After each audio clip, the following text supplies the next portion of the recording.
গেল কয়েকদিন ধরেই কুষ্টিয়ায় চালের বাজার অস্থিতিশীল। 2 থেকে 3 সপ্তাহ ধরে সব রকমের চালের দাম কেজিতে বেড়েছে 4 থেকে 5 টাকা। আবার শিক্ষার্থীদের কোটা আন্দোলনে বেশ কয়েকদিন স্থবির ছিল সারা দেশ, আর এতেই ব্যাহত হয় চাল সরবরাহ।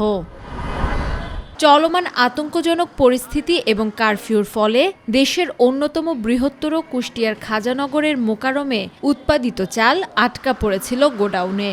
তবে স্থানীয় প্রশাসনের সহযোগিতায় পুলিশ বিজিবির কড়া পাহারায় চাল সরবরাহ স্বাভাবিক হয়। যেহেতু অবস্থা স্বাভাবিক হয়ে আমাদেরও তো আয় ইনকামের দরকার আছে, দেশে খাদ্য পরিবহন বন্ধ ছিল, এই মুহূর্তে খাদ্য পরিবহন করাটা জরুরি।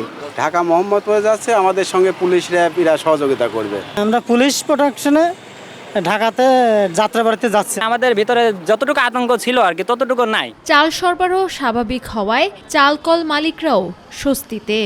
আমরা এই পণ্য দেশের বিভিন্ন প্রত্যন্ত অঞ্চলে পাঠিয়েছি, যাতে তৃণমূলের ভোক্তারা কোনোভাবেই সরবরাহ বিঘ্নিতজনিত কোনো ক্ষতিগ্রস্ত না হয়। ধীরে ধীরে নিয়মিতভাবে চালের সরবরাহ স্বাভাবিক করার কথা জানান জেলা প্রশাসক। কারফিউ চলমান অবস্থায় যেন আমাদের ফুড চেইন, সাপ্লাই চেইনটা কোনোভাবেই ডিসরাপ্টেড না হয়, তারই আলোকে আমাদের চাউলকল মালিক সমিতির যে প্রস্তাবনা ছিল সেটি নিয়ে এসপি মহোদয় সহ আমরা কোর কমিটির মিটিং করেছি।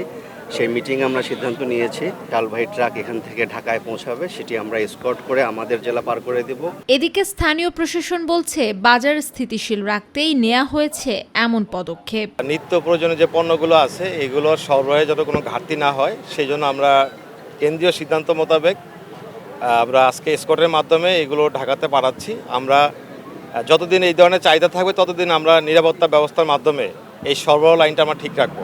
প্রথম চালানে কুষ্টিয়া থেকে সর্বমোট প্রায় 3000 টন চাল দেশের বিভিন্ন বাজারে সরবরাহ হয়।